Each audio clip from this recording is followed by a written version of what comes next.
FIFA ప్రపంచ కప్ను Spain సొంతం చేసుకుంది. ఉత్కంఠ భరితంగా సాగిన ఫైనల్ మ్యాచ్లో అర్జెంటీనాపై 1-0తో గెలుపొంది విశ్వ విజేతగా నిలిచింది. ఇరు జట్లు గోల్ కోసం తీవ్రంగా శ్రమించాయి. మ్యాచ్ నిర్ణీత సమయంలో ఫలితం తేలకపోవడంతో ఎక్స్ట్రా టైం కేటాయించారు. ఇక ఈ క్రమంలోనే 106వ నిమిషంలో స్పెయిన్ ఆటగాడు ఫెర్రాన్ టోరెస్ గోల్ కొట్టాడు.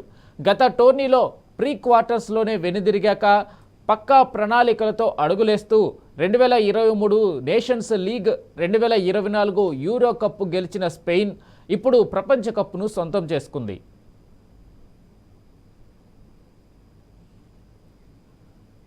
ఫైనల్ మ్యాచ్లో స్పెయిన్ ఆటగాళ్లు స్పష్టమైన ఆధిక్యం కనబర్చారు.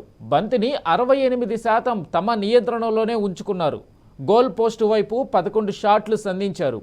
అయితే అర్జెంటీనా గోల్ కీపర్ మార్టినెజ్ పెట్టని గోడలా మారి ప్రత్యర్థి గోల్స్ను కట్టడి చేశాడు.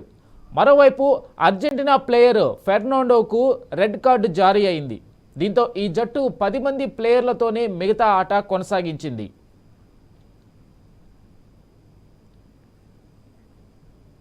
ప్రపంచ కప్ గెలిచిన స్పెయిన్కు 481 కోట్ల రూపాయల ప్రైజ్ మనీ దక్కింది. ఇక రన్నరప్గా నిలిచిన అర్జెంటీనాకు 317 కోట్ల రూపాయలు దక్కాయి. ఈ టోర్నీలో స్పెయిన్ ఇచ్చిన గోల్ ఒక్కటంటే ఒక్కటే. ఫిఫా చరిత్రలో మరే ఇతర జట్టుకు ఈ రికార్డు లేదు. ప్రపంచ కప్ను గెలుచుకోవడం స్పెయిన్కు ఇది రెండోసారి. 2010లో ఆ జట్టు విశ్వ విజేతగా నిలిచింది.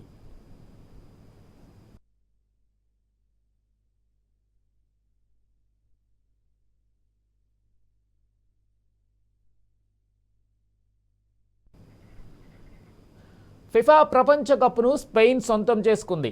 ఉత్కంఠ భరితంగా సాగిన ఫైనల్ మ్యాచ్లో అర్జెంటీనాపై 1-0తో గెలుపొంది విశ్వ విజేతగా నిలిచింది. ఇరు జట్లు గోల్ కోసం తీవ్రంగా శ్రమించాయి. మ్యాచ్ నిర్ణీత సమయంలో ఫలితం తేలకపోవడంతో ఎక్స్ట్రా టైం కేటాయించారు. ఇక ఈ క్రమంలోనే 106వ నిమిషంలో స్పెయిన్ ఆటగాడు ఫెర్నాన్ టోర్రెస్ గోల్ కొట్టాడు. గత టోర్నీలో ప్రీ క్వార్టర్స్లోనే వెనుదిరిగాక పక్కా ప్రణాళికలతో అడుగులేస్తూ 2023 నేషన్స్ లీగ్, 2024 యూరో కప్ గెలిచిన స్పెయిన్ ఇప్పుడు ప్రపంచ కప్ను సొంతం చేసుకుంది.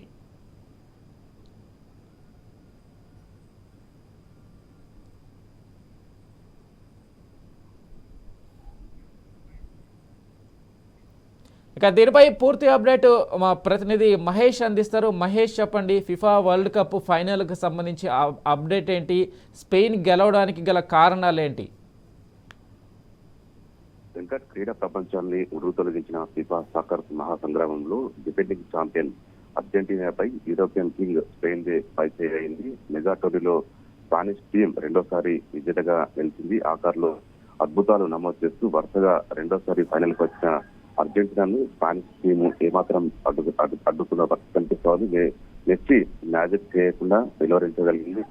అసలు ఆ జట్టుకు గోల్ కొట్టే అవకాశమే రాకుండా చేసి చరిత్ర సృష్టించి 80,000 మంది ప్రేక్షకులతో కుదిర్చిన మెట్లైఫ్ స్టేడియంలో భారత కాలమానం ప్రకారం ఆదివారం అర్ధరాత్రి మొదలై తెల్లవారుజాము వరకు సాగిన ఫైనల్లో స్పానిష్ టీం 1-0తో డిఫెండింగ్ ఛాంపియన్ అర్జెంటీనాను ఓడించింది. 2010లో తొలిసారి కప్పు నెగ్గిన ఆ జట్టు మళ్లీ ఈ నెలల తర్వాత రెండో ట్రోఫీని అందుకుంది. ఈ మ్యాచ్ లో స్పెయిన్ ఎంతలా ఆధిపత్యం చెలాయించిందంటే ఒక్క దశలో స్పెయిన్ 16 షాట్లు కొట్టగా అర్జెంటీనా కనీసం ఒక్క షాట్ కూడా టార్గెట్ వైపు కొట్టలేకపోయింది. స్పానిష్ టీం టార్గెట్ పై 11 సహా మొత్తంగా 25 షాట్లు కొడితే అర్జెంటీనా కేవలం 2 షాట్లు, అది కూడా చివరిలో కొట్టగలిగిన పరిస్థితి ఉంది. రెండు మేటి జట్ల మధ్య ఆకారాట తొలుత అటు కొత్త తప్పగా సాగిన ఫస్ట్ హాఫ్ లో స్పెయిన్ జట్టు బంతిపై పూర్తిగా నియంత్రణ ప్రదర్శించింది. అర్జెంటీనా కంటే రెట్టింపు పాసులు పూర్తి చేస్తూ వరుస దాడులతో ఒత్తిడి పెంచింది. అయితే